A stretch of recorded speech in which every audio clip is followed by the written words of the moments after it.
Hello दोस्तों, चंद्रानु कला गुरुकुल में आपका स्वागत है। आज का टॉपिक जो रहेगा कला के तत्व रहेगा। कला के तत्व यानी एलिमेंट्स ऑफ आर्ट। संख्या कितनी है? तो संख्या 6 है। तो कौन कौन से कला के तत्व हैं, क्या नाम है, वो बताते हैं। पहला तत्व जो रहेगा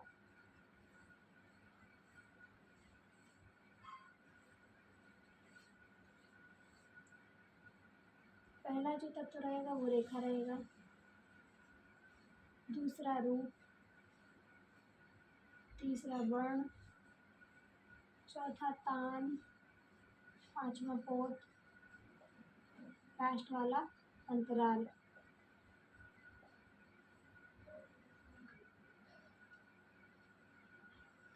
रेखा मतलब line, form, colour, tone, texture, space. जो पहला एलिमेंट्स रहता है वो रेखा रहती है। तो आपको रेखा के बारे में अगले वीडियो में जानकारी दे दी है कि रेखा क्या होती है। दो बिंदुओं के बीच की दूरी को रेखा कहते हैं। आज जो आपको बताने वाले हैं वो रेखांकन के प्रकार बताएंगे कि रेखा द्वारा अंकन कितने प्रकार से किया जा सकता है।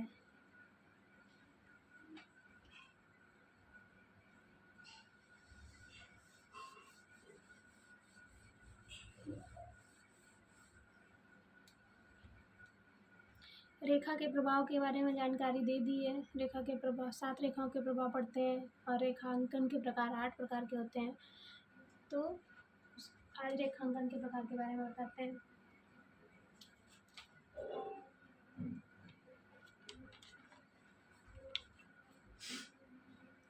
रेखांकन जैसे कि रेखा द्वारा अंकन करना। अंकन मतलब अंकन का अर्थ होता है कलम या किसी अन्य सहायता से किसी भी धरातल पर, यही धरातल हो गया, उसकी सहायता से रूप का निर्माण करना, तो रेखांकन हो जाता है।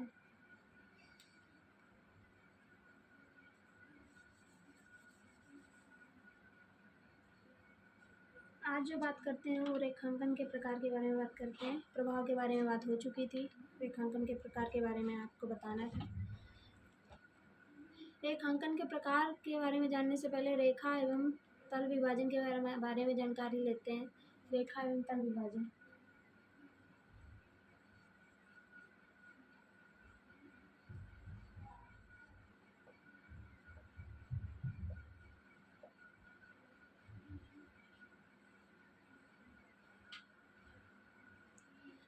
तो जहाँ रेखाएं चित्र में आकार धारण करती हैं, जहाँ जहाँ का मतलब हो गया ये हमारा स्पेस हो गया, है ना। ये बोर्ड, ब्लैक बोर्ड, ये वाइट बोर्ड जो है हमारा स्पेस हो गया। तो चित्र में अगर रेखा के द्वारा ही आकार धारण होगा। आकार में वो चाहे सर्कल बना दो,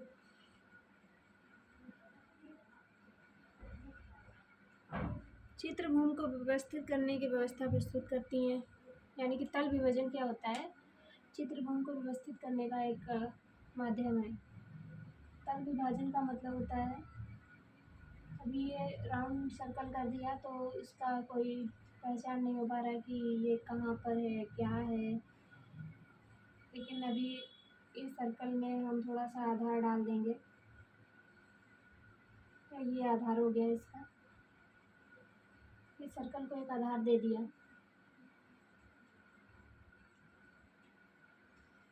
तो तल विभाजन हो गया। जैसे कि हमारा ये स्पेस है, स्पेस हो गया यानी कि धरातल हो गया, और ये आकाश, आकाश। इसको अलग करने का काम किसने किया है? विभाजन करने का काम सिर्फ इस रेखा ने किया है। ये रेखा विभाजन का काम करती है। तो प्रारंभिक जो राजस्थानी शैली थी, प्रारंभिक राजस्थानी शैली, राजस्थानी चित्रों में भी तल विभाजन प्रमुख रूप से पाया जाता है। कि नीचे पूरा धरातल रहता है, मरुस्थल रहता है, ऊपर पहाड़ रहता है, आकाश रहता है, इस टाइप से। और पियट मोन्द्रियान के चित्रों की विशेषता रही है तल विभाजन। तल विभाजन जो विशेषता है वो राजस्थानी चित्रों की विशेषता है। और पियट मोन्द्रियान के जो पियट मोन्द्रियान कौन है, तो पियट मोन्द्रियान नियोप्लास्टिसिज्म के प्रणेता हैं। तो उनके चित्रों में इस तल विभाजन की प्रस्तुति देखी जा सकती है। और रेखाओं की सहायता से ही चित्रभूमि को भी अलग अलग करने का एक व्यवस्थित रूप देने का चित्रकारों का महत्वपूर्ण कार्य है। आगे बढ़ते हैं। तो आगे मैं आपको रेखांकन के प्रकार के बारे में बताना था।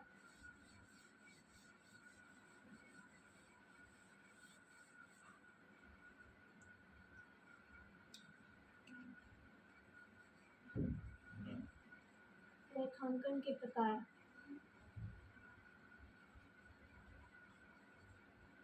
तो संख्या कितनी है? इनकी संख्या 8 है। 8 रेखांकन के प्रकार 8 हैं। तो कौन कौन सा रेखांकन है वो बताते हैं आपको। पहला रेखांकन जो रहेगा स्वतंत्र रेखांकन रहेगा। दूसरा स्मृति रेखांकन। तीसरा प्रतिरूपात्मक रेखांकन। चौथा यांत्रिक रेखांकन। पांचवा सीमांत रेखांकन। छठा सांकेतिक रेखांकन। सातवां प्रकृति रेखांकन। आठवां वस्तु रेखांकन। ये सारे रेखांकन हैं। तो लिखते हैं नंबर वाइज। स्वतंत्र रेखांकन।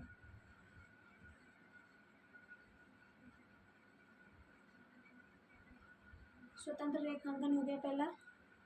दूसरा स्मृति रेखांकन।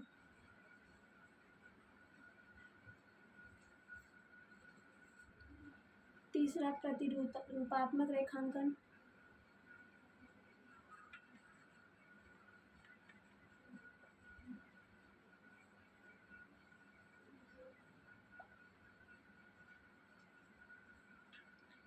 चौथा यांत्रिक रेखांकन।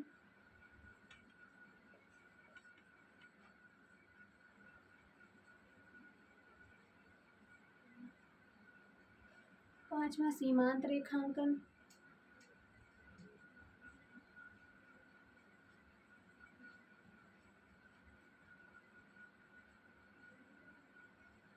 सीमांत रेखांकन हो गया। छठा सांकेतिक रेखांकन।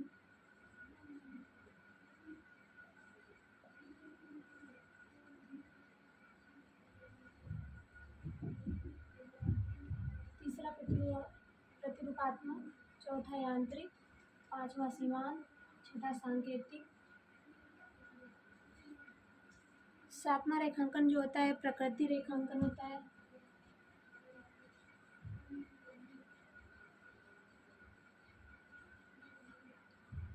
आठवां रेखांकन वस्तु रेखांकन। आठवां जो रेखांकन होता है वस्तु रेखांकन।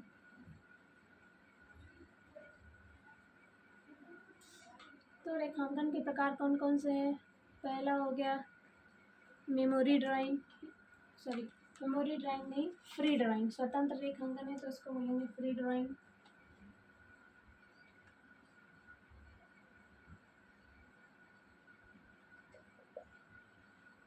ये हो गया स्मृति रेखांकन जो है इसको मेमोरी ड्राइंग बोलते हैं।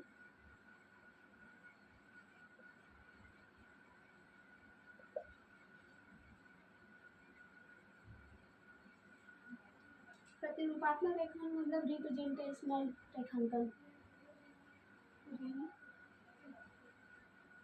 रिप्रेजेंटेशनल।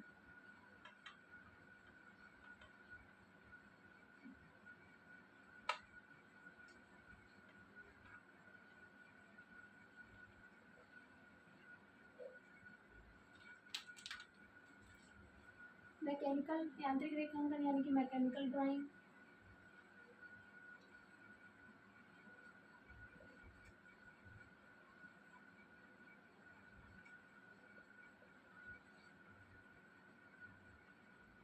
सीमांत रेखांकन यानी काउंटर ड्राइंग।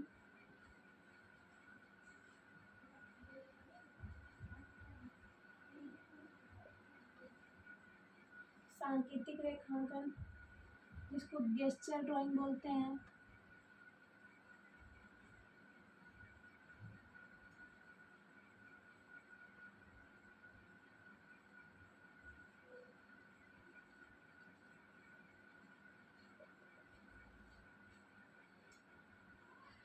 नेचर ड्राइंग, प्रकृति रेखांकन मतलब नेचर ड्राइंग।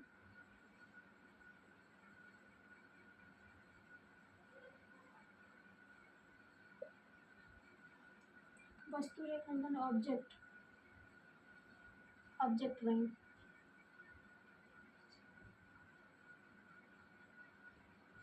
Object drawing.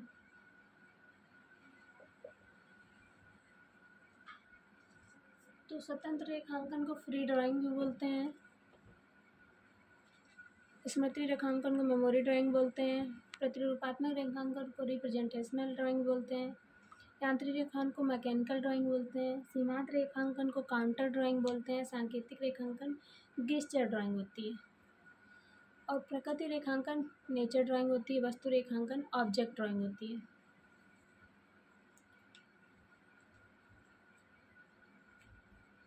तो एग्जाम्पल की सहायता से आपको बताते हैं।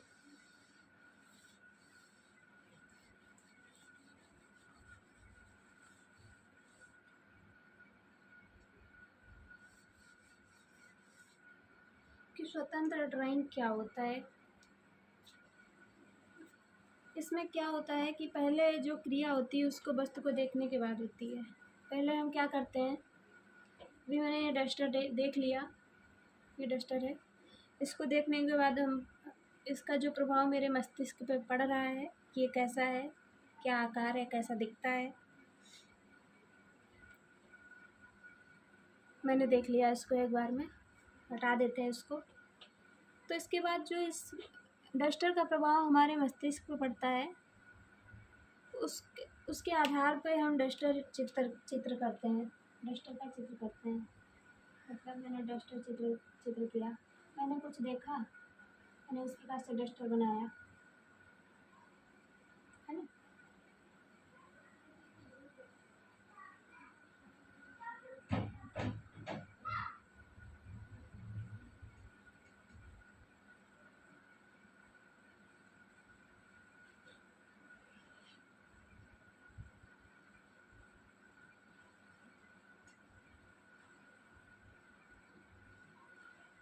मैंने कुछ इस प्रकार से डस्टर बनाया,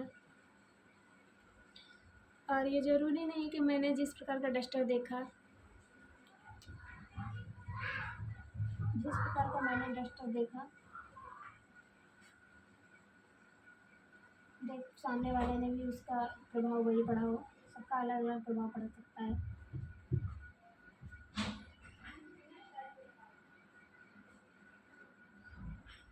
ये एग्जाम्पल है,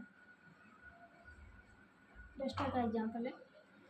कुल मिला के हम पहले किसी वस्तु को देखते हैं, फ्री ड्राइंग में देख लेते हैं, और उसको देखने के बाद मस्तिष्क पर जो हमारे प्रभाव पड़ता है उसका ही चित्रण करते हैं। तो ये जो फ्री ड्राइंग की बात आती है, वेस्टर्न आर्टिस्ट हैं अभिव्यंजनावाद के, यानी कि इम्प्रेशनिज्म के, कांडिस्की, वेस्ली कांडिस्की, उनकी चित्रकला इस फ्री ड्राइंग के एकदम समीप आती है। यानी कि उनकी चित्रकला में फ्री ड्राइंग देखने को मिलती है। दूसरा होता है मेमोरी ड्राइंग, यानी स्मृति रेखांकन।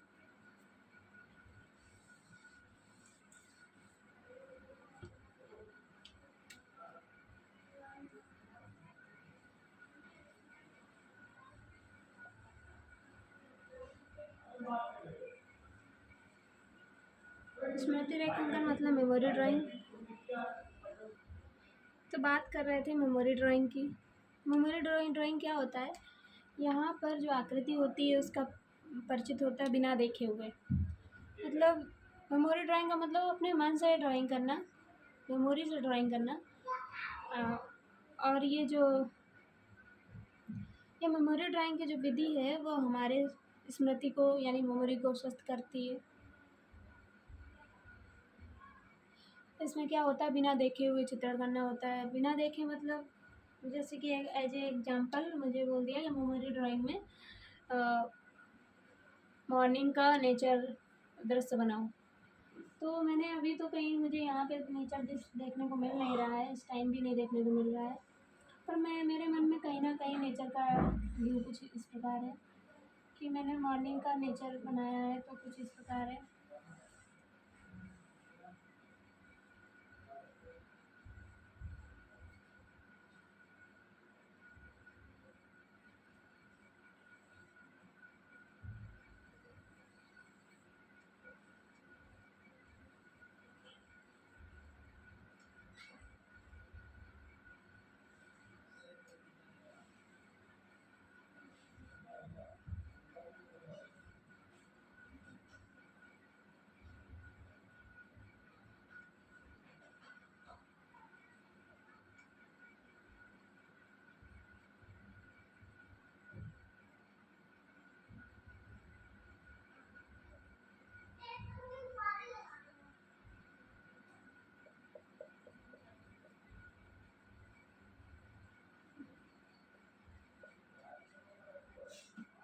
तो ये हमारा मेमोरी ड्राइंग हो गया। मॉर्निंग का व्यू बना दिया, कुछ पेड़ पौधे घास घास उगा दी।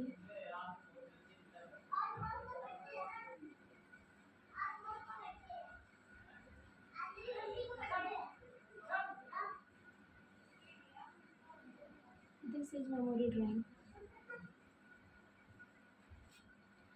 तो इसको हम मेमोरी ड्राइंग बोलेंगे कि हमारे मन में जो चल रहा होता है उसका दृश्य प्रस्तुत करना। एग्जाम्पल के तौर पे महाभारत जो ग्रंथ है, हमारा पौराणिक ग्रंथ है, महाकाव्य है, उसमें एक कहानी वर्णित है कि उषा ने अपनी सखी चित्रलेखा के जो स्वप्न में एक दृश्य स्वप्न आया था, स्वप्न में उसने जो दृश्य देखा था अपने राजकुमार का, और वैसा का वैसा चित्र हूबहू चित्र बना दिया। तो ये मेमोरी ड्राइंग होता है कि हमारे मन में जो होता है उसको हम अपने स्पेस पे चित्र करना।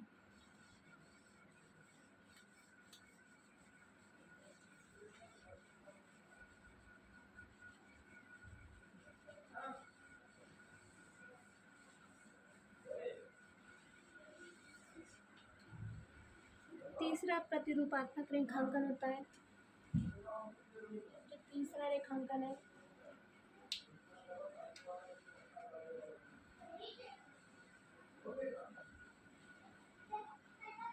प्रतिरूपात्मक रेखांकन। प्रतिरूपात्मक रेखांकन क्या होता है वो आपको बताते हैं, यानी कि रिप्रेजेंटेशनल ड्राइंग क्या होती है। रिप्रेजेंटेशनल होता है कि जैसा हम देखते हैं वैसा ही बनाते हैं। रिप्रेजेंटेशनल जैसा हम देखते हैं वैसा ही बनाने का प्रयत्न करते हैं। मैंने एग्जाम्पल के तौर पे जैसा देखा वैसा बनाने का प्रयत्न किया। मैंने ये देखा, मैं ये देख रही हूँ मार्कर। तो मार्कर को बनाने का देखने के बाद मैंने जो देखा और वो ही बनाने का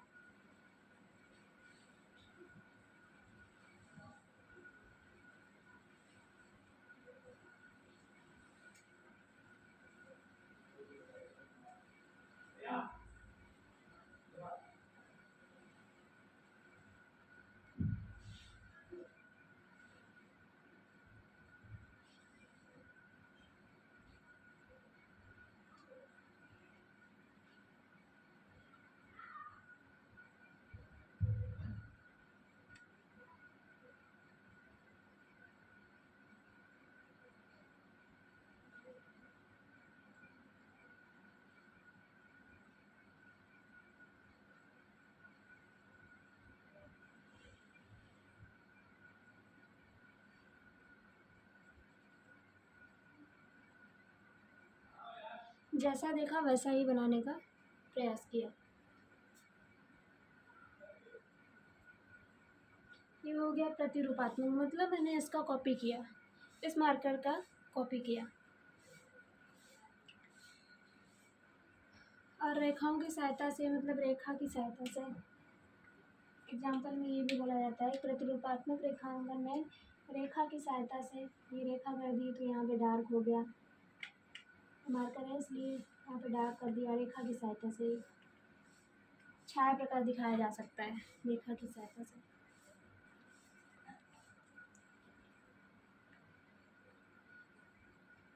और पर्सपेक्टिव का प्रभाव दिखाया जा सकता है, यानी लाइट एंड शेड और पर्सपेक्टिव। लाइट एंड शेड ये हो गया कि ये लाइट है और ये शेड है। पर्सपेक्टिव हो गया कि ये कितनी दूर पर, पर्सपेक्टिव होता है कि कितनी दूर है कितनी पास में है। ओके, चौथा जो होता है यांत्रिक रेखांकन कहते हैं उसको।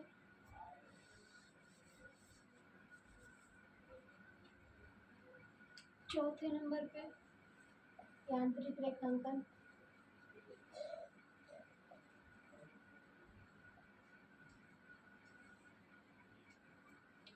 यांत्रिक रेखांकन बोले तो मैकेनिकल ड्राइंग। मैकेनिकल ड्राइंग में में क्या होता है, जिसको हम ज्योमेट्रिकल ड्राइंग भी बोल सकते हैं, मापने के अनुसार, मतलब रेखाएं जो होती हैं यंत्रों की सहायता से मापी मापी गई होती हैं। अगर माप अभी ज्योमेट्रिकल लाइन पे बात करते हैं कि एक ताल का है, यानी कि इतना है तो इतना ही रहेगा, ना ज़्यादा ना कम। इसका भी साइज माप अनुसार होता है, ये भी माप होती है। जो भी माप रखो, माप के अनुसार ही काम किया जाता है। इसमें क्या होता है, जो माप के काम किया जाता है उसमें कलात्मक प्रभाव नहीं होता है। इसका निर्माण सिर्फ और सिर्फ रूप का निर्माण करने के लिए किया जाता है। इन रेखाओं का प्रयोग रूप निर्माण के लिए किया जाता है।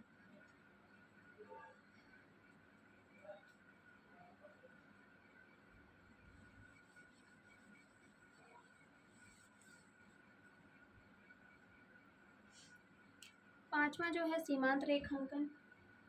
सीमांत रेखांकन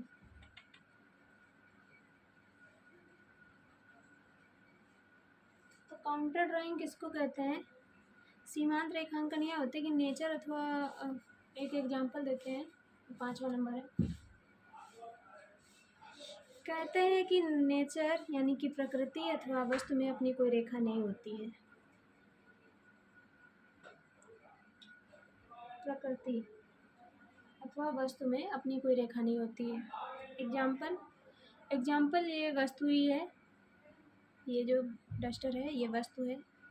इसमें अलग से कोई रेखा नहीं खींची गई है कि पेंसिल से रेखा खींच दी गई हो या फिर मार्कर से लाइन कर दी गई हो, कुछ भी लाइन नहीं है। पर इसका आकार कुछ इस प्रकार से है। हमको लाइट एंड शेड की वजह से इसका उभार और इसकी गहराई का पता चलता है। तो रियल है कि नेचर में कोई रेखा नहीं होती है, यानी कि पेड़ पौधों में कोई रेखा नहीं होती है, या फिर किसी भी चीज़ में रेखा नहीं होती है। जो क्रिएट करते हैं वही रेखा होती है। उससे पहले रेखा आर्ट लाइन में रेखा हम क्रिएट करते हैं, और वस्तु में रेखा नहीं होती है। जैसे कि ये मार्कर है, मार्कर में भी कहीं आपको रेखा शो नहीं करेगी, पर हम काउंटर महसूस करते हैं कि इसका यहाँ पे समाप्त हो रहा है, यहाँ से स्टार्ट हो रहा है, यहाँ से स्टार्ट हो रहा है, यहाँ से समाप्त हो रहा है, यहाँ तक है, यहाँ तक है। तो काउंटर लाइन का मतलब सिर्फ इतना होता है कि आकार जान पाना। केवल आकार बोधक होती हैं ये रेखाएं। आकार की बात करते हैं, ये डस्टर है। डस्टर को आकार देने के लिए सिर्फ और सिर्फ हम आकार बोधक रेखाएं खींचते हैं।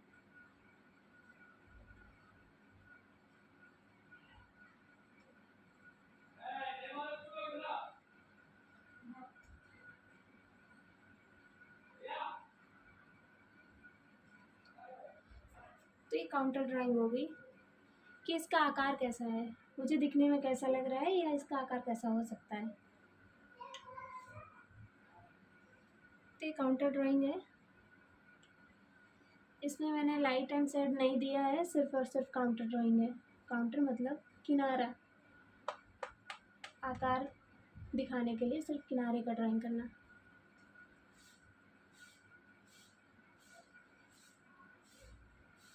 और ये आकार हमको कब पता चलता है? ऐसे तो मैंने ड्राइंग कर दिया इसलिए पता चल रहा है, जब यहाँ पे डार्क होगा, ये वाला पोर्शन डार्क होगा,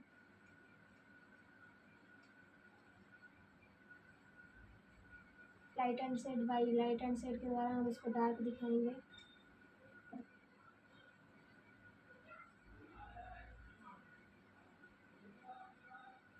तो ये निकल के आएगा, मतलब इसका आकार शो करेगा। लाइन खींचो या ना खींचो, सिर्फ बाकी जगह कलर करो, और जहाँ तक उसका आकार आता है वहाँ तक कलर कुछ ना करो, तो इसका आकार ऑटोमेटिक निखर के आएगा, यानी कि काउंटर इसका किनारा पता चलेगा।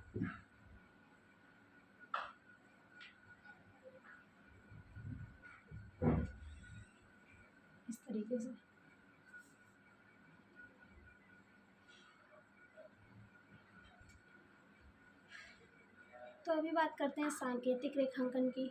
ये सीमांत रेखांकन हो गया कि सीमा का पता लगाना है। इसकी सीमा कहाँ तक है तो यहाँ तक है, इसकी सीमा कहाँ तक है यहाँ तक है, इसकी सीमा कहाँ तक है यहाँ तक है, इसकी सीमा कहाँ तक है यहाँ तक है, सीमा इधर यहाँ तक है, नीचे की सीमा यहाँ तक है। सीमा का पता लगाना और आकार निखारना।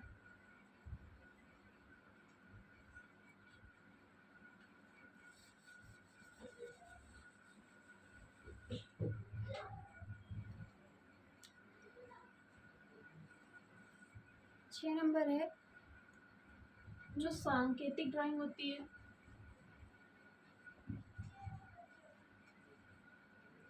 सांकेतिक रेखांकन, इसको गेस्चर बोलते हैं। आप सभी को पता होगा कि गेस्चर क्या होता है। गेस्चर जो होता है प्रत्यक्ष चित्रण का एक विधि है गेस्चर बनाने का। सिर्फ आयतन मात्र जानने के लिए गेस्चर का प्रयोग किया जाता है। एग्जाम्पल है जी, एग्जाम्पल हमको एक ह्यूमन बॉडी का गेस्चर तैयार करना है तो सिर्फ आयतन रख लेते हैं कि हमको इतना बड़ा फेस बनाना है, उसका इतना बड़ा धड़ होगा, इतना फेस के अकॉर्डिंग यहाँ तक उसका कमर आएगा, यहाँ तक उसका, यहाँ से पैर शुरू होगा, ये सारा ये कंधे हैं, ये गेस्चर तैयार करना हो गया। यहाँ तक उसका ड्रेस आएगा, ये पूरा गेस्चर तैयार करते हैं, मतलब उसका ड्रेस है। कुछ इस प्रकार से गेस्चर तैयार कर पाना।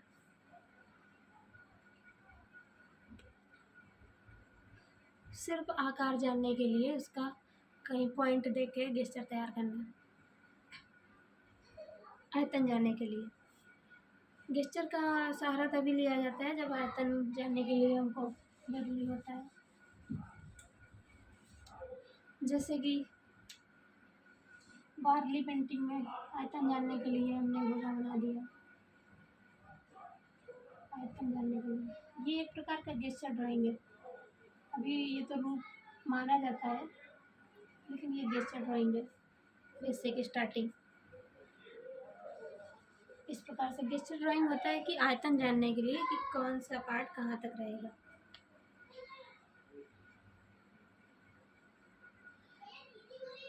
ये जो सांकेतिक ड्राइंग होती है उसकी सहायता से हमको पॉजिटिव तथा निगेटिव स्पेस का ज्ञान होता है। सातवां जो रहेगा वो प्रकृति रेखांकन है।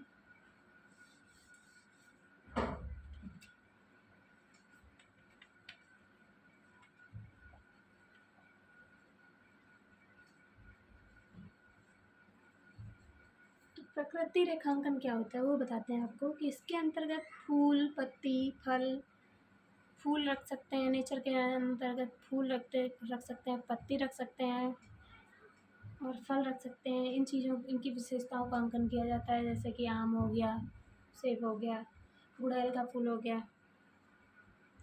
कनेर की पत्तियाँ हो गई। इस तरीके से इसके द्वारा आकारों का मतलब नेचर के जो आकार होते हैं उनका ज्ञान पता चलता है। जैसे पत्ती का आकार क्या रहता है और फूलों का आकार क्या रहता है।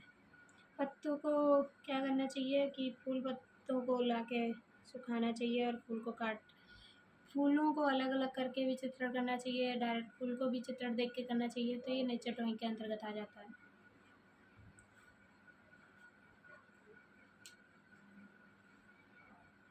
जैसे कि फ्लावर हो गया,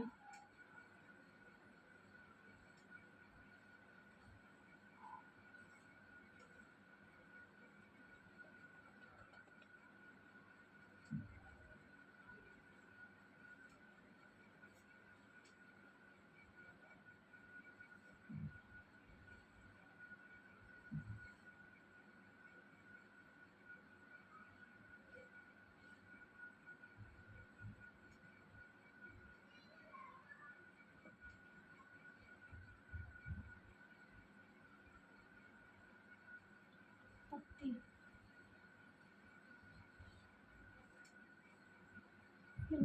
विभिन्न प्रकार की पत्तियाँ।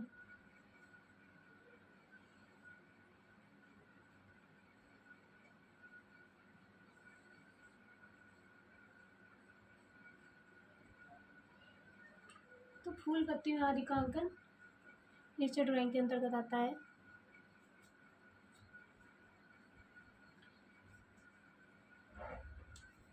आठवां हो गया वस्तु रेखांकन।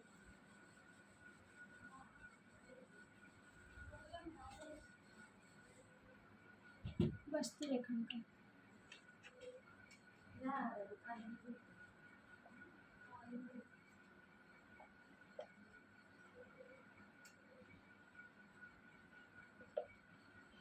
वस्तु रेखांकन में हम क्या करते हैं कि वस्तुओं के एक समूह को रखते हैं और कुछ वस्तुओं का एक समूह बनाना चाहिए।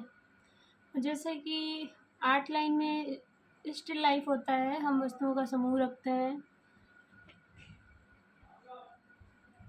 और समूह के द्वारा उनका संयोजन करते हैं, यानी कंपोजिशन बनाते हैं उसका। दूरी छाया प्रकाश का बहुत ध्यान रखते हैं और क्या करते हैं कि जो वस्तु पास में हो उसका रेखांकन या उसका रंगांकन गहरे रंग से करते हैं और पीछे वाली वस्तुओं को हल्का करते जाते हैं। एग्जाम्पल के तौर पे ये दो चीज़ें पकड़ते हैं, आगे पीछे रखते हैं इनको दोनों। तो हमको फोकस क्या कर रहा है, फर्स्ट सबसे पीछे रहता है ये मार्कर, सेकंड में रहेगा ये, फिर फर्स्ट में रहेगा ये। तो हमारा देखने में ही एग्जाम्पल लग रहा है कि डार्क कौन सा होना चाहिए जिससे कि हमको पता चले कि आगे क्या है, दूरी किसकी कितनी है। तो ये हमारा हो गया स्टिल लाइफ या वस्तु रेखांकन के अंतर्गत जो किया जाता है कि बहुत सारी चीज़ों को रखना चाहिए और पास की वस्तुओं को थोड़ा गहरा और दूर की वस्तुओं को थोड़ा हल्का दिखाना चाहिए।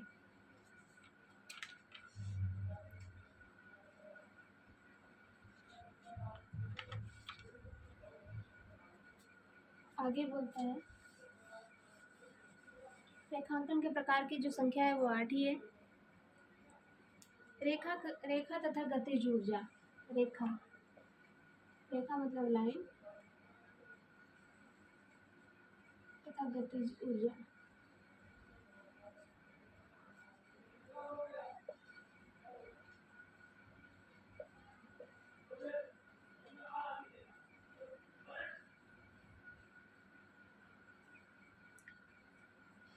कहते हैं रेखा में एक ऊष्मा होती है, यानी कि एनर्जी होती है, और प्रवाह भी होता है जिसको रिदम बोलते हैं। अगर रेखा में प्रवाह नहीं है, बात करते हैं ये रेखा है, एक नॉर्मल रेखा करते क्षैतिज रेखा खींचते हैं, यानी कि हॉरिजॉन्टल रेखा खींचते हैं। इसमें अगर कोई प्रवाह नहीं है, देखने में भी लग रहा है कोई प्रवाह नहीं है, नॉर्मल रेखा है, सीधी रेखा है, सीधी पड़ी रेखा है। प्रवाह गति तो है, मतलब गति ऊर्जा शो कर रही है, ऊर्जा ये है, ऊर्जा आगे बढ़ते चले जाना। पर गतिज ऊर्जा बात करते हैं, गतिज ऊर्जा यानी कि रिदम की बात करते हैं। जब तक ये रेखा में रिदम नहीं होगा, इस टाइप का रिदम, गति नहीं होगी, लय नहीं होगी, तो उसमें सक्रियता नहीं नजर आएगी। सक्रियता निश्चलता नजर आती है। एग्जाम्पल के तौर सक्रियता इसमें नजर आ रही है कि ये चल रही है, मुड़ रही है, आगे बढ़ रही है। इसमें निष्क्रियता है, ऐसा लग रहा है जो भी है यहाँ पे रुका पड़ा है। मतलब इसमें यहाँ पे एक इंसान को अगर बैठा भी दिया जाए इसी तरीके से तो बैठा ही नजर आएगा, मतलब शांत है। जो रेखा है वो शांत भाव दिखाती है, निश्चल है, चल नहीं सकती है। लेकिन इसमें क्या होता है, रेखा ये गतिज है या चल रही है, सक्रिय है। एग्जाम्पल के तौर पर इसी रेखा के जो ये वाला गुण है इसकी बात करते हैं, सक्रिय वाला गुण। रेखा का जो ये गुण है,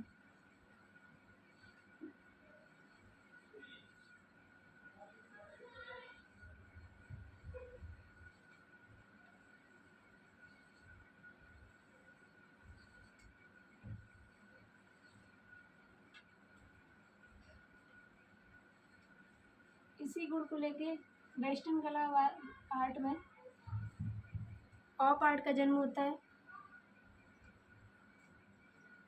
इसी गुण को लेकर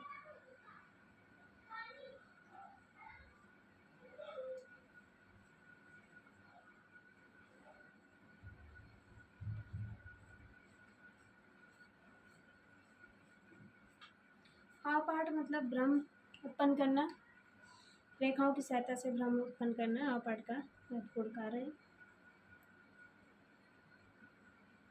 और आजकल इसी प्रकार के प्रयोग कंप्यूटर की सहायता से किए जा रहे हैं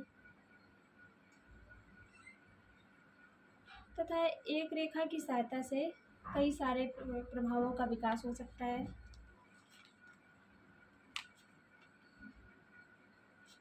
तो आज आपका रेखांकन के प्रकार पाठ पूरा हुआ और रेखा के विकास में बहुत सारी संभावनाएं रहती हैं। कई रेखाओं को मिलाकर नया नया रेखा का निर्माण करना।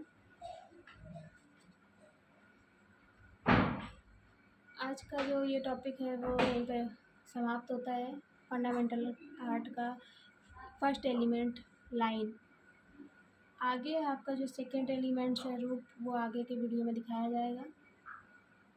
रूप क्या है, रूप की परिभाषा तथा रूप कितने प्रकार के होते हैं, कैसे कैसे रूप होते हैं, रूप के क्या क्या प्रभाव पड़ते हैं, वो आपको सारी जानकारी आने वाले वीडियो में देंगे। धन्यवाद।